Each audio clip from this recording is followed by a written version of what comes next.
مدینہ منورہ کے دو ایسے قبیلے جن کی دشمنی سالہ سال ہوا کرتی تھی، لیکن جب وہ حضور صلی اللہ علیہ وسلم کے تربیت میں آئے تو ان کی دشمنی ایسی دوستی میں بدل گئی کہ لوگ حیران رہ گئے۔ میرے دوستو، یہ دنیا کو سبق دینے والا واقعہ ہے۔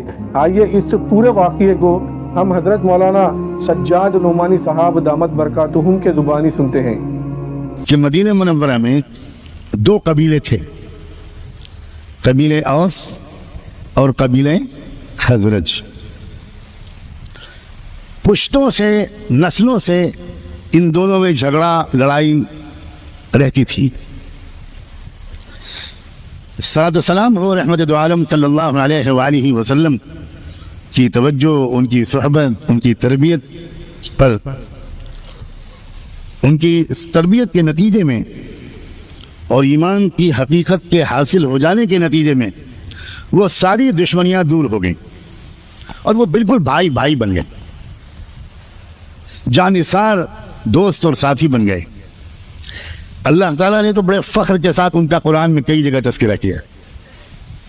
ایک جگہ تو جب بہت زبردست مشکل مقابلے کے بعد اہل ایمان کو کامیابی ملی، فتح ملی، تو اللہ نے اپنے پیارے رسول کو مخاطب کرتے ہوئے قرآن میں ارشاد فرمایا، هو الذی ایدک بنصرہ وبالمؤمنین وألف بین قلوبہم۔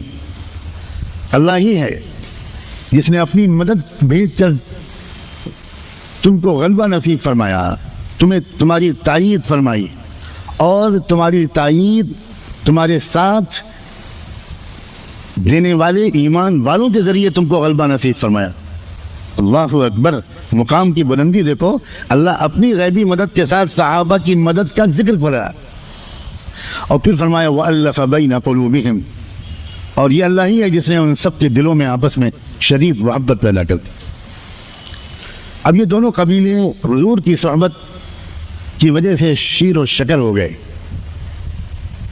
یہ بات شیطان برداشت نہیں کر سکتا تھا اور اس نے ایک اسکیم بنائی کہ کسی طرح ان دونوں کو پھر سے لڑایا جائے۔ ایک موقع پر جب دونوں قبیلوں کے لوگ ایک ساتھ بیٹھے ہوئے تھے، ایک شخص ان کے درمیان داخل ہوا اور کچھ لوگوں سے پرانی رنجشوں اور پرانی لڑائیوں اور دشمنیوں کا تذکرہ چھیڑنا شروع کر دیا۔ اب ان کو بھی کچھ غصہ آنے لگا، انہوں نے بھی کچھ باتیں کرنی شروع کی۔ پہلے زبانیں چلی ایک دوسرے کے خلاف، اور پھر دونوں طرف کے کچھ لوگوں نے ایک دوسرے کے اوپر ہاتھ اٹھا لیا، ہتھیار اٹھا لیے۔ اتنے میں آپ کو خبر ہوئی، اللہ کے رسول صلی اللہ علیہ وآلہ وسلم کو خبر ہوئی کہ میرے صحابہ اوس اور خزرج سے تعلق رکھنے والے میرے کچھ ساتھی، یہ آپس میں کچھ ان میں اختلاف پیدا ہو گیا ہے اور بات بڑھ رہی ہے۔ آپ فوراً جلدی سے تشریف لائے اور سنبھالا صورتحال کو۔ دونوں کو مخاطب کر کے آپ نے کچھ سمجھایا، اور آپ کو دیکھ کر اور آپ کی بات سن کر دونوں فریقوں نے فوراً محسوس کر لیا کہ یہ دراصل شیطان ہے جس نے ہم کو آپس میں پھر سے لڑا دیا۔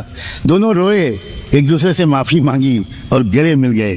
اس موقع پر یہ آیتیں اتری تھیں، یا ایھا الذین آمنوا اتقوا اللہ حق تقاتہ ولا تموتن الا وانتم مسلمون۔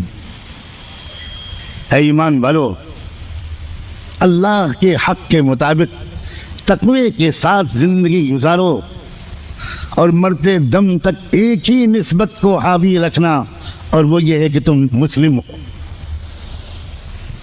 تم ایک امت کے فرد ہو۔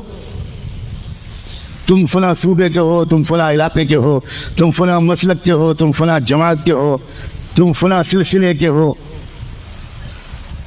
یہ سب بھول جاؤ اور کلمے کی نسبت کو یاد رکھ کر ایک امت بن کر رہنا۔